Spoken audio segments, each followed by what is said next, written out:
नमस्कार दोस्तों। भारतीय स्वतंत्रता संग्राम के सेनानी के बारे में खास जानकारी बता रही हूँ, जिनके नाम से अंग्रेज काँपा करते थे।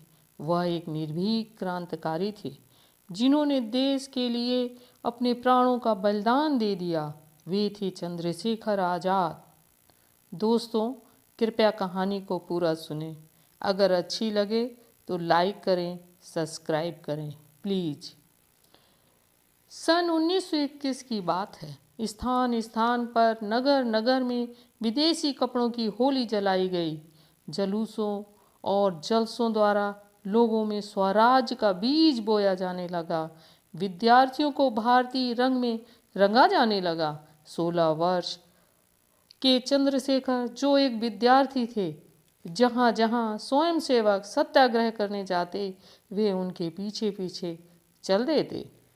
एक दिन चंद्रशेखर ने देखा कि पुलिस अधिकारी हमारे सत्याग्रही भाइयों के साथ बुरा व्यवहार कर रहा है, उन्हें पांव से ठोकर मार रहा है। यह दृश्य इनसे देखा ना गया तो पत्थर उठाया और पुलिस अधिकारी के माथे को निशाना बना दिया।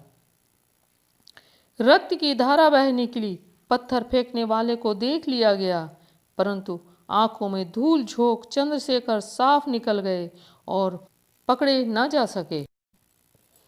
अब पुलिस दल नगर की एक एक धर्मशालाओं में चंद्रशेखर को ढूंढ रही थी। ढूंढते ढूंढते वो उनके कमरे के सामने पहुंच गई।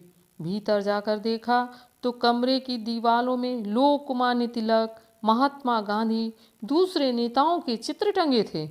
एक सिपाही ने आगे बढ़कर हाथों में हथकड़ी लगा दी और बांधकर उन्हें ले चले। चंद्रशेखर जरा भी न घबराए और अकड़कर चल दिए। सर्दियों के दिन थे।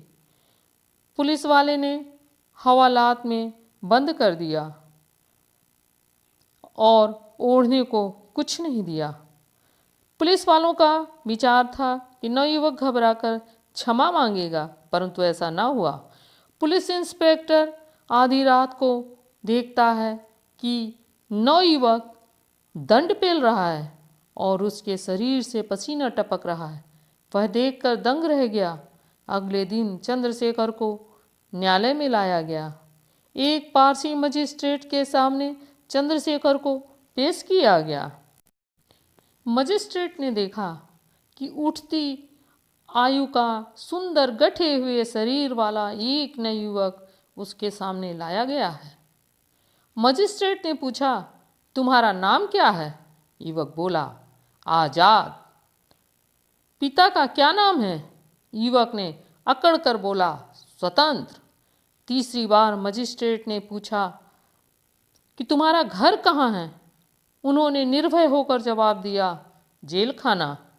यह सुनकर मजिस्ट्रेट क्रोध से कांपने लगा और युवक को 15 बेत का कठोर दंड दिया। यह सजा सुनकर चंद्रशेखर मुस्कुरा रहे थे। जेलर ने सोचा, अभी इसकी बुद्धि ठिकाने आ जाएगी। जेलर की आज्ञा से युवक के नंगे शरीर पर बेतों की चोटें पड़ने लगीं। पहली बेत पर युवक ने गरज कर बोला, भारत माता की जय। दूसरी बेत जब मारी गई तो उनके शरीर से रक्त बह निकला। फिर भी चंद्रशेखर ने उसी तरह निर्भय होकर भारत माता की जय।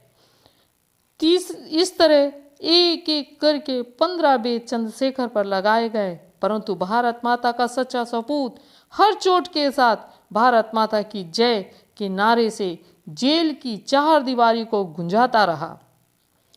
जब नगरवासियों को यह समाचार मिला, हजारों स्त्री पुरुष ने अपने देश के होनहार सपूत के जेल से बाहर निकलते ही एक साथ हजारों आवाजों ने चंद्रशेखर की जय, चंद्रशेखर आजाद की जय, भारत माता की जय, इंकलाब जिंदाबाद के नारों से उस वीर का स्वागत किया। उस दिन ज्ञानवापी मोहल्ले में एक बहुत बड़ा समारोह हुआ। नगरवासियों ने निर्भय युवक को फूलों से लाद दिया। इतनी पुष्प वर्षा हुई कि सारे स्टेज रंग बिरंगे फूलों से भर गए। आज़ाद जीवन की अंतिम घड़ियों तक आज़ाद ही रहे। अल्फ्रेड पार्क इलाहाबाद में पुलिस के सामने खड़े होकर गोली वर्षा करते हुए इन्हें वीर गति प्राप्त हुई। वंदे मातरम, वंदे मातरम।